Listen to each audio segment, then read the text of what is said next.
Bonsoir et on se retrouve pour la suite, la dernière partie probablement de l'actualité. On va parler de ces sommets, on va dire mini-sommets partenarial si vous voulez, entre la RDC et les États-Unis qui s'est tenu à Washington. C'était l'ouverture aujourd'hui, ça va se poursuivre dans les jours qui viennent. À partir de demain déjà, ça va continuer jusqu'à ce qu'ils arrivent à l'objectif qui se sont fixés, soumis au Premier ministre ou Première ministre a conduit la délégation congolaise. Ils ont pris parole. Je vais particulièrement revenir sur certaines déclarations qui ont été faites par la délégation congolaise et on va le comprendre ensemble avec vous dans cette édition. La situation autour de Kabare, Kale, Nyangezi, Kavumu, les Ouazalendo continuent d'attaquer les positions des terroristes. La situation reste tendue jusqu'à l'heure où j'ai fait cette émission. Je suis en train de suivre de très près des combats qui ont éclaté autour des 17 heures locales. Donc, je vais continuer à suivre ça avec eux comme d'habitude et je vous reviendrai à chaque fois qu'il y aura du nouveau. Les politiciens rwandais, notamment le président du Sénat du Rwanda, pouvaient aller sur le compte Twitter de monsieur Jean-Luc Habyarimana, qui se trouve être le fils de l'ancien président du Rwanda, Habyarimana Juvenal. Son compte est là parce que la loyauté intellectuelle exige. C'est lui qui nous explique un peu ce qui se passe avec ces longs textes que j'ai lus du début à la fin et donc je vais vous les résumer. Le fameux président du Sénat est tout simplement là. Il a été posté avec son texte. Alors, selon les propos ou selon les textes qui est en Kinyarwanda, mais qui est traduit par les fils d'Abiyarimana parce que c'est aussi un Rwandais, c'est que le président du Sénat du Rwanda est en train d'appeler à l'assassinat du président Tshisekedi.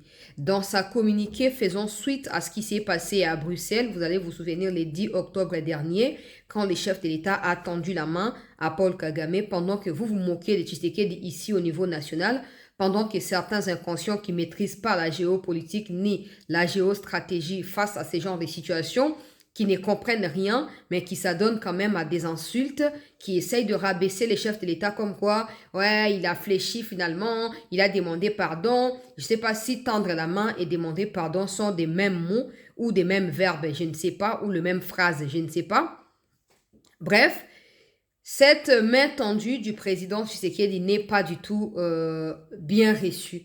Pas seulement de la part de Kagame ou de son ministre des Affaires étrangères qui ne tourne qu'autour de ça. Depuis toute cette semaine, il ne cesse de multiplier de déclarations qui expliquent ou qui nous alertent clairement que la main tendue en question ne sera pas bien reçue ou n'est pas bien reçue et donc il n'y aura pas de suite favorable à cela du côté du Rwanda.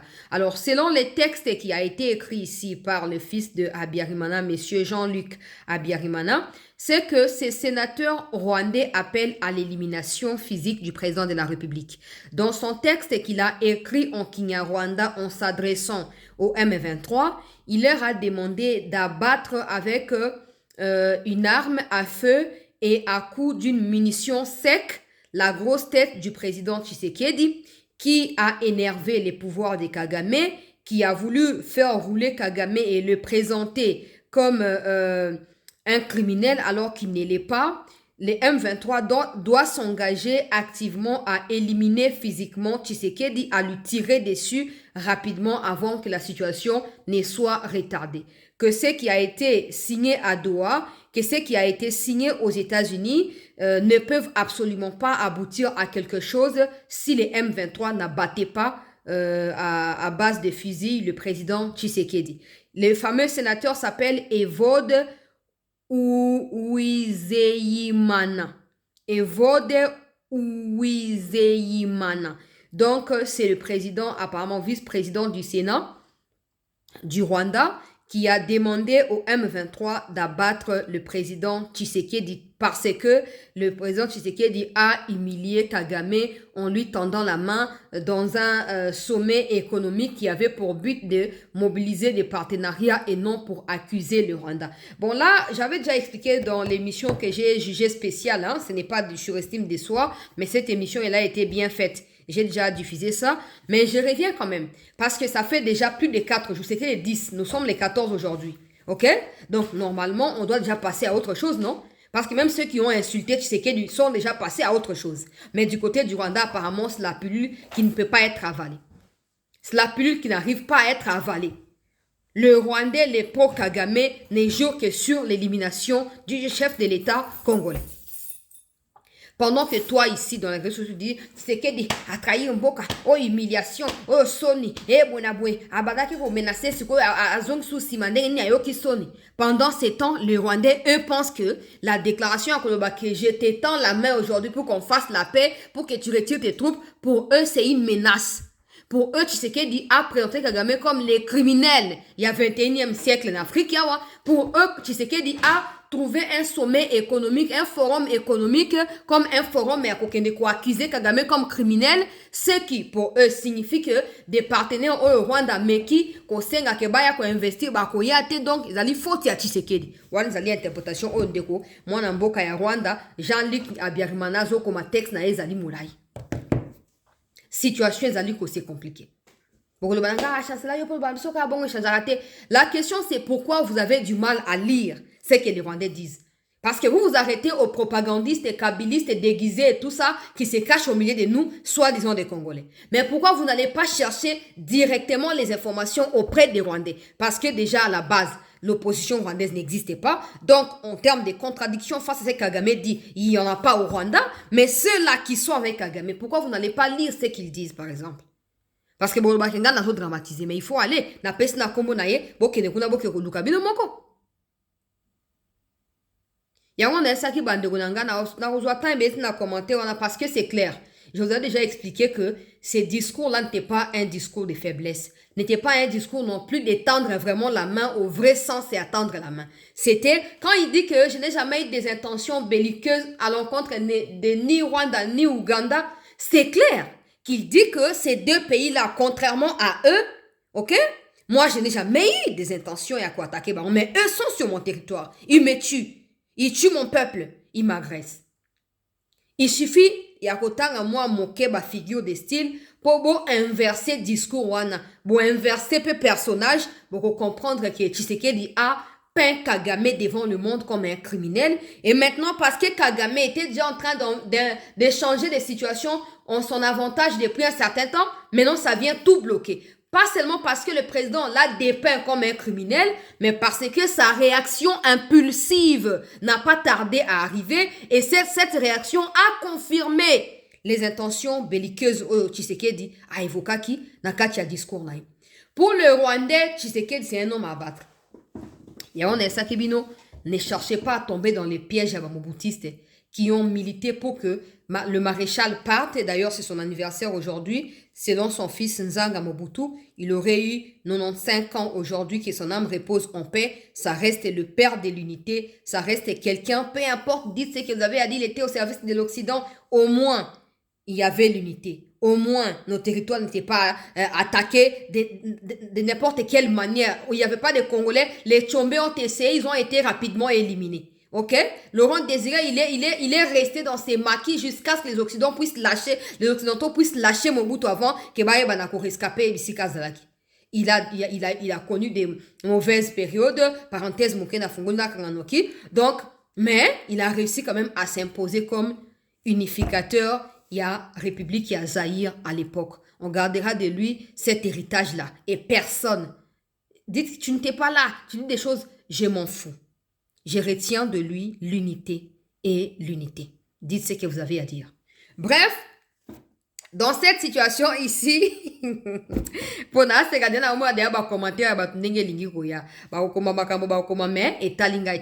je disais ici que pour le Rwandais, Tshisekedi doit être abattu. Pendant que vous étiez en train de célébrer, le maréchal doit partir, ce qui l'aura désiré ailleurs. Je disais aux Congolais il y a 2 jours ici sur cette même chaîne que attention à ne pas soutenir les Rwandais pour faire partir votre frère Tshisekedi du pouvoir et que dans les 2-3 mois qui vont suivre, qui maréchal. Pour Bitumba. D'ailleurs, dans l'étape actuelle, so Tshisekedi a été mboka oyo na kati ya lambo moko otoko kolobate. Ah donc to prier kake Tshisekedi a ça dans mandat na yeko maintenant na suka après na 2028 net on décider na suite ya makambo ndenge ko sala. Mais les Congolais vous ne devez pas concourir à ça. Vous ne devez pas laisser la voix aux Rwandais. Ok? Parce que si Tshisekedi est naïf, si Tshisekedi est peuré, si Tshisekedi ne peut pas gagner Kagame, si Tshisekedi a demandé pardon selon vos avis à vous, pourquoi les Rwandais veulent utiliser ces discours-là comme un élément pour tuer Tshisekedi? Dites-moi en commentaire. Pourquoi ils veulent absolument qu'éliminer si Tshisekedi n'est pas un obstacle pour eux, si Tshisekedi n'est pas une menace pour eux, s'il n'est rien? Nous devons considérer qu'il y a une inconscience, une insouciance, ou ils allaient généraliser dans le mboka. Bref, j'espère que les autorités congolaises vont tirer également des conséquences de ces genres de déclarations des personnalités publiques rwandaises reconnues comme des acolytes à Paul Kagame. Kagame a pleurniché, il s'est plaint, Ndouingira a pleuré. Oh non, Tshisekedi avait menacé de renverser Kagame. Mais là, quand des dignitaires du pouvoir rwandais se mettent à menacer un président d'un État, c'est très grave et ça ne peut pas passer inaperçu. Donc, il faut que le gouvernement a sauté sur eloko wana po a annexé yango na kati ya ba document tozo ko élaborer par rapport à génocide congolais. Tango bako banda ko sanctionner ba individu pour avoir été impliqué na makambo ya massacre ba congolais, que ces gens de personnalités rwandaises base la paix sanctionner comme il faut. Voilà point liboso. Point mibale, accord ya toko bengango accord définitif te. Po bango ba bengi yango accord définitif te, bango ba bengi yango makambo ya. Je vais lire ce qui est écrit dessus. Pour nata tonete, bande ko balandi asete. To liker s'il vous plaît, to partager. Bande ko ba kotite. Ba kota. Bon, bango mo ba bengi yango. Donc, mécanisme, il y a vérification, puis il y a cesser les feux. Donc voilà, titre nango yango en anglais. Cesser le fait et mécanisme de vérification. Bango monde ba bengi texte na bango et angoana. Alors dans ces textes, ils sont en train de dire que ils vont mettre, c'est le Rwanda et la RDC qui ont signé, hein, ce ne sont pas les M23, c'est le Rwanda et la RDC parce qu'il n'y a pas de M23, ce qu'on appelle M23, c'est en réalité des militaires rwandais. Bref, bah signé pour na kobanda ko observer cesser le feu en parallèle il y a battu à Konops. Il y a Moussal ou Konops et Zali Koussal. Bon, à ce stade, je ne veux pas spéculer parce que je ne vois pas ces M23 ou ces Rwandais ou tout ce que vous voulez là se mettre à exécuter ou Ezali quoi ba décision dans Katia document. Je pense que je dois m'abstenir de tout commentaire le temps de voir sur le terrain comment ces textes sera traduit en réalité, na pratique na niveau ya terrain. Sachant que, à l'heure où je parle, des combats sont en cours du côté Yakale, Kabari, Umati Kavumu, Kei, Nyangezi, et je doute fort que ces gens ne cherchent pas parce que, Bango Bazar toujours bon. À chaque fois qu'on prend les déçus sur les terrains, à chaque fois qu'il y a des localités qu'on récupère, eux essayent de faire avancer des processus où Bango Bazar qui bloqué. Tout ça pour nous stopper et nous empêcher d'avancer. J'espère que, comme dans nos habitudes, il y a des lenteurs qui ne disent jamais leur nom là. On ne va pas tomber dans les pièges. J'espère de tout cœur qu'on mettra tout le moyen pour faire quoi? Pour que ça ne soit pas seulement un mécanisme qui soit surveillé par les États-Unis, le Qatar, l'Union africaine et tous ceux qui sont inclus dedans là, mais que ça soit également les FRDC qui, à travers nos moyens militaires, sont en train de superviser. Partout où Rwanda va avancer, il faut qu'on y attaque, qu'on supprime. Partout où il faut qu'on arrache bango vie, il faut qu'on neutralise bango. Parce que là, il faut qu'on signe pour baser la perte et la vitesse de la terre. Tant que comme à côté à pratique, portée disparue. Donc ça bango plaisir que bango ba commandita makambote. C'est nous qui sommes chez nous. Et c'est eux qui nous ont trouvés chez nous. Ils n'ont pas à nous dicter ce que nous devons faire.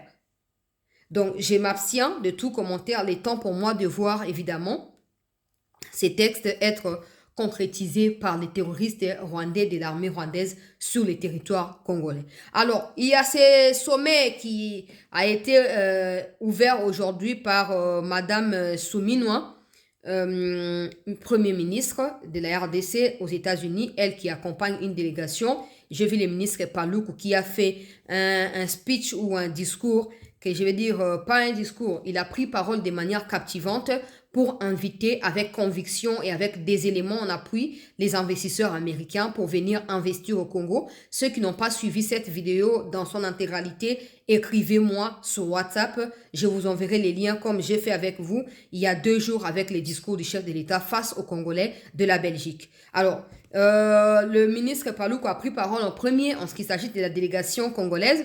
Il a été suivi par Patrick Mouyaya. Après Patrick Mouyaya, c'était Souminois, je pense.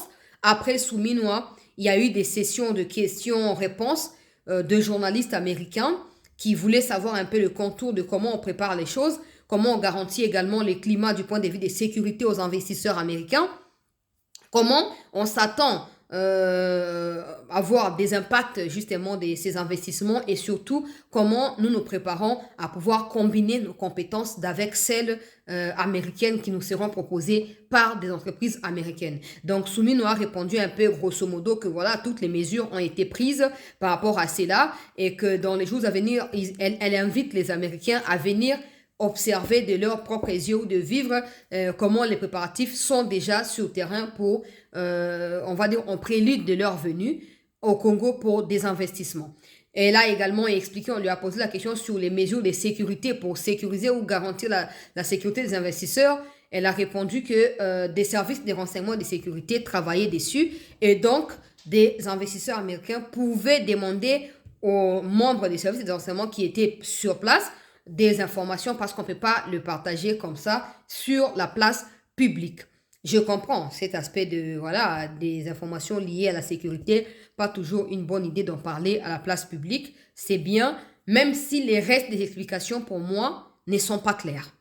Trop ambigus, pas de précisions, pas de détails non plus susceptibles de captiver l'attention de l'auditoire. J'ai trouvé un peu, je sais pas, c'est mon avis, je peux aussi me tromper, mais je trouve que son intervention n'a pas vraiment été à la hauteur. Ça, c'est un des deux. Mouyaya plutôt, je crois que ça, c'est de la communication aussi, a essayé de jouer sur l'aspect communication en rappelant quelques faits essentiels dans lesquels la RDC et les États-Unis avaient déjà collaboré dans les années 80, dans les années 90, des faits ou des situations qui avaient produit des résultats probants. Et donc aujourd'hui encore, les États-Unis peuvent compter sur cette même RDC qui n'a point changé malgré l'agression et aussi qui peut proposer des meilleures solutions aux problèmes du monde en rapport avec des problèmes climatiques, des problèmes de la nouvelle technologie, même de l'information et de la communication. Il a aussi rappelé l'importance de la communication pour l'occasion parce que une communication fluide permettra aux deux peuples, donc américains et congolais, de pouvoir cerner la quintessence de ce partenariat entre la RDC et les États-Unis. Il a ce que j'ai apprécié sur le fait de réussir à faire la part des choses. Je ne sais pas si tous ceux qui ont suivi ont ressorti cet aspect, mais ça, c'est mon analyse personnelle. Je pense que Mouyaya a réussi à sortir la RDC du contexte de toujours un pays agressé, un pays qui déclare toujours qu'il s'est fait tuer et tout ça parce qu'il y a des pays qui sont aussi en guerre, mais qui construisent, qui avancent. C'est comme ça. L'Ukraine participe à des compétitions, il y a le football. L'Ukraine fait des business. Les présidents ukrainiens font des voyages pour un partenariat malgré qu'ils sont en guerre. Donc, on doit prioriser le fait que certains partenariats peuvent nous être profitables dans l'optique de pouvoir améliorer les conditions sécuritaires actuelles dans la partie est de notre pays. On ne doit pas focaliser que sur le problème, non. On doit aussi penser aux solutions. Et de temps en temps, les solutions peuvent ne pas être dans le problème. Souvent, les solutions peuvent aussi être dans d'autres domaines. À nous d'être en mesure de faire le parallélisme pour ressortir la part des solutions afin de pouvoir y apporter aux problèmes qui se posent. Et je pense que Mouyaya a bien précisé. Nous sommes un pays agressé, mais nous pouvons aussi mieux proposer. Parce que c'est un peu l'image du Congo. Tout le temps, c'est un pays agressé. Nous sommes d'accord, nous travaillons dessus. Mais est-ce qu'après l'agression, il n'y aura pas de vie? Ou même pendant l'agression, il y a la vie? Est-ce qu'on va sacrifier les autres provinces qui ont des potentialités agricoles juste parce qu'on doit résoudre le problème de la guerre? Non, on résout la guerre par des ministères de défense, l'armée et tout ce qui va avec. Mais les infrastructures, l'agriculture, tous les autres domaines doivent également fonctionner. Parce qu'il se peut aussi qu'à travers les fonctionnements ou les bons fonctionnements des autres domaines, que nous puissions réussir à trouver des solutions aux problèmes sécuritaires. Donc, Mouyaya a réussi un peu, voilà, à a tracé cette ligne-là, j'ai apprécié, ça c'est les côtés forts de sa présentation, mais les côtés faibles, c'est justement l'incapacité à la RTNC de traduire les textes ou les déclarations qui sont anglaises de la part des Américains. Ils ne doivent pas s'exprimer en français parce que Soumine aussi ne sait pas exprimer en anglais. Donc, s'il y avait des écouteurs pour traduire, il fallait également que ces traductions soient publiques pour permettre aux abonnés qui suivent sur la RTNC ou par nos canaux, nous qui prenons la RTNC, qu'ils soient à la page et qu'ils comprennent les déclarations. Par exemple, quand les Américains, l'envoyé de Marco Rubio, le secrétaire d'État américain, qui déclare que les États-Unis sont prêts à déployer tout le moyen pour des investissements à long terme au Congo. L'objectif, c'est d'essayer de diluer l'influence chinoise dans les secteurs miniers au Congo. C'est comme ça qu'ils proposent en parallèle des infrastructures, des corridors de l'hôpital et tout ce qui va avec pour permettre à ce que leur investissement ne soit pas que centré sur l'aspect des minéraux au Congo. Les Américains ont expliqué cela. C'est un point fondamental parce que le président s'est bat là-dessus. Mais pour que les Congolais comprennent, quand nous on parle du deal, souvent des gens ont tendance à demander et pourtant ce qui s'est fait là, c'est déjà les deals en question. Il fallait que na RTNC vous aura battu au mercenaire aux ces deux messieurs là, je sais pas si personne mais moi si ou quoi n'a battu. Il faut prendre, il y a une dame qui s'appelle Neema, je la connais très bien. Elle s'appelle Neema, dans le journal il y a anglais, il y a RTNC à l'époque. Elle ne le fait plus. Elle est là. Elle est à la RTNC. La dame Neema. Elle est même journaliste. Elle est journaliste anglaise, donc anglophone si vous voulez. Il y a RTNC. Pourquoi vous aurez été? Pourquoi vous voyagez à été ministre Mouya? Pourquoi? Pendant que Soumine parle, elle-même elle parle en français, on peut comprendre. Non, on va préférer ça, commentaire dans bango. Et puis des gens étaient tellement énervés dans les commentaires, ça ne peut pas se faire. Qu'ils aient des commentaires à faire ou pas, quand Souminois parle, elle parle au nom du chef de l'État, donc toutes les bouches doivent les fermer pour écouter. Parce que quand elle répond aux questions, c'est la République qui répond aux Américains. Mais tu vois, ces journalistes, ces deux gars-là, je sais pas, ils sont qui parlent comme ça, du début à la fin, comme s'ils ont la diarrhée, ils ont, je sais pas quoi, c'est énervant. Ok, ça c'est l'aspect négatif. Il y a discours, pas il y a discours, mais il y a gestion et communication. De la part, il y a ministre Mouyaya. Prochainement, messieurs les ministres, trouvez soit un traducteur, donc congolais qui habite les États-Unis, il y en a plein là-bas, soit prenez la dame Neema qui travaille chez vous à la RTNC, prenez-la et partez avec elle. Comme ça, les Congolais sont à la page.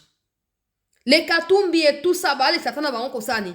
Ko corrompre batu ba media ba kosa ke non, diluana, ils ont bradé minéré en boca, ils ont soldé en boca et été en boca. Maintenant qu'on a l'occasion d'avoir la quintessence de ces deals entre les mains, il y a ba américain et gouvernement congolais, pourquoi vous ne nous permettrez pas d'écouter bien ce qui s'est dit? Pourquoi vous ne mettrez pas des traducteurs pour bailler savoir ce qui se passe? Et ça n'a pas arrangé la situation. Ça, c'est par rapport au ministre Mouyaya. Il y a eu également le ministre de l'Intérieur qui a parlé. Je préfère pas faire des commentaires parce que si on me demande de noter, son speech, c'est 0 sur 10. C'est 0 sur 10. Je n'ai aucun commentaire à faire. Dans ce genre de choses, la différence qu'il y a, notamment entre les Américains et nous, c'est le pragmatisme. Ce n'est pas parler dans les futurs qui permettra à ces gens de devenir non. C'est Dieu qui regarde ce que nous disposons au présent et c'est que ces présents peuvent devenir dans les futurs en vous ayant à nos côtés. Mais ça, je n'ai rien entendu de la bouche du ministre de l'Intérieur. Je préfère pas faire des commentaires, je m'en passe de ces points-là. Après, il y a madame la gouverneure du Lualaba. Voilà. Elle, on va pas tenir compte de la forme de son discours en termes de langage parce qu'il y a beaucoup de couacs quand elle parle. On peut comprendre peut-être c'est un discours qui est écrit par ses collaborateurs et n'a pas eu le temps de faire la mise en bouche. Ça, c'est un problème qu'on va noter de manière superficielle. J'insiste que cet aspect de parvenir à bien s'exprimer est fondamental quand on occupe de hautes fonctions. Parce que ça permet de se faire comprendre par son interlocuteur. Parce que c'est lui qui fait la traduction à travers les écouteurs doit bien comprendre. La phrase parle de quoi? Le mot que la personne n'arrive pas à prononcer. Il s'agit de quel mot? Comme ça, il peut facilement le traduire pour des partenaires américains. Prochainement, multipliez ce qu'on appelle la mise en bouche. Demandez à vos collaborateurs de communication, ils savent de quoi il s'agit. Donc, ils vous disent, multipliez cela, ça vous permettra de correctement, je dis bien correctement. Vous êtes une haute autorité et c'est un devoir de vous exprimer correctement. Peu importe, ça, c'est pas le problème. Son contenu est impeccable. Une fois de plus, je connais la dame parce qu'elle adore la communication, elle adore les médias, faire parler d'elle, la dame de la gouverneure là. OK? Mais là, je peux vous dire, que en dehors de son discours, ce qu'elle a pu faire, c'est très captivant. Quand on lui a donné la parole, elle a commencé par projeter ce qu'elle avait prévu. Un peu comme les résumés de ce qu'elle avait à dire. Au cas où elle n'arrivait pas à bien s'exprimer, vous aurez au moins compris les textes à travers la vidéo. Et la vidéo était essentiellement en anglais avec des sous-titres en français. Monsieur le ministre Mouyaya, c'est ça la haute technologie. C'est ça.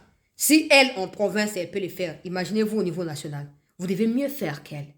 Vous devriez mieux faire, malheureusement. Et son texte était, donc sa vidéo, on va dire un podcast, c'était très clair.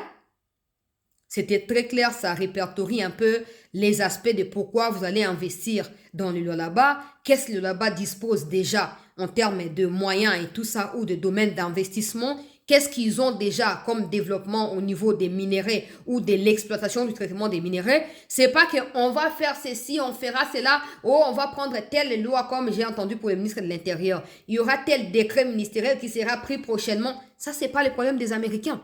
La dame a été pragmatique. Voilà ce que le Lualaba procède. Voilà ce que le Lualaba peut encore posséder. Voilà ce qu'on peut posséder ensemble en vous ayant à nos côtés.